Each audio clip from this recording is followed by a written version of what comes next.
Senator Cornyn. Judge, are you familiar with Title 42, which is a public health measure which restricts traffic across the international border as a public health measure to mitigate the spread of COVID-19? Are you familiar with that? I don't know the statute specifically. I know that there must be provisions that do that, but I don't know the statute, no. Well, one of the things I hear from the Border Patrol and Customs and Border Protection is they're fearful that when the current Title 42 restrictions on cross-border traffic are lifted, there will be no plan in its place and certainly no transition to get back to normal cross-border trade, traffic, and visit. And this is a huge issue that I've raised with Director Mayorkas and others as well, and I just want to make sure that's on your radar screen. But I also want to take up what Senator Hirono was talking about, the 1.2, 1.3 million asylum cases that are backlogged. There's no way that the United States government is ever going to clear that backlog, but I'd want to suggest to you that that is part of a conscious strategy by the cartels who make a lot of money moving people across the border into the United States along with drugs, whether it's human trafficking, whether it's, as I say, drugs, whether it's just migrants who are trying to flee poor economic circumstances and dangerous conditions in their home country. But if the Biden administration is not going to enforce current laws with regard to immigration, and there are many people suggesting, including the nominee for Health and Human Services, that we ought to give free health care to people who are not legally in the country. All of this is going to be a huge incentive for more and more people to immigrate illegally into the United States. And obviously the Department of Justice has a very important role to play there. But I want to suggest this is not an accident. This is not a coincidence. This is part of a conscious strategy by the cartels who are enriched by each and every person, each and every load of drugs that comes across the border. And I hope that you will commit to working with me and all the other members of Congress to try to address this humanitarian and public health crisis in addition to the other aspects of immigration. Will you agree to do that?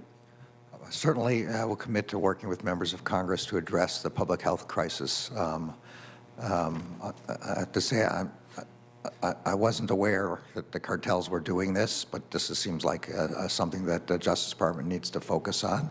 Well, at different times it's referred to as transnational criminal organizations, cartels. Basically, it's for people who are engaged in criminal enterprises for money. Mm-hmm. That's why they do it. They care nothing about the people that they leave, some to die en route to the United States. All they care about is money. So I appreciate your willingness to work with me and others about that. China and Russia, to a lesser extent, have perfected cyber espionage on the United States for many reasons, but in part to steal our intellectual property. The billions of dollars that Congress appropriates for development of the next generation stealth fighter to nuclear modernization, you name it. If the Russians and the Chinese can get it without making those investments, then the years-long delay necessary to roll them out, they have a tremendous advantage in terms of competing with us economically and also militarily.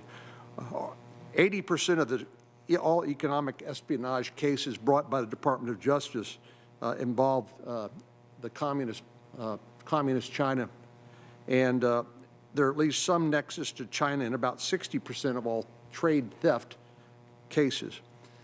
I've told people that Director Wray, who's a pretty stoic individual, gets positively animated when he begins to talk about the role that China is playing and its rivalry with the United States, both from an economic standpoint, and if you look at the South China Sea and some of its aggressive and boisterous actions there, with the potential for military conflict at some future. This is our number one challenge, I believe, today as we speak here. Do you share my concerns about China's role as a rival in the world, what they're doing in terms of stealing intellectual property, what that means to us economically and from a national security perspective?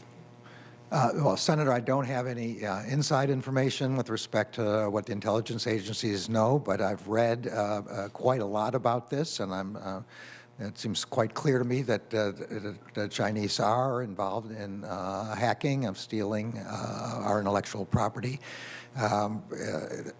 We're in an age where individual espionage prosecutions don't quite cut it, given the internet and how so much can be stolen in just a single hack.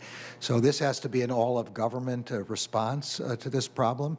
There has to be a forward look as to what's happening to us. There has to be a defensive look. I know that that's the purpose of Cyber Command. That's certainly something that the DNI is very concerned about, and then, of course, the FBI with respect to enforcement. But this is a dangerous problem for all the reasons you said, and it requires a whole-of-government response. Thank you. Thanks, Senator Cornyn.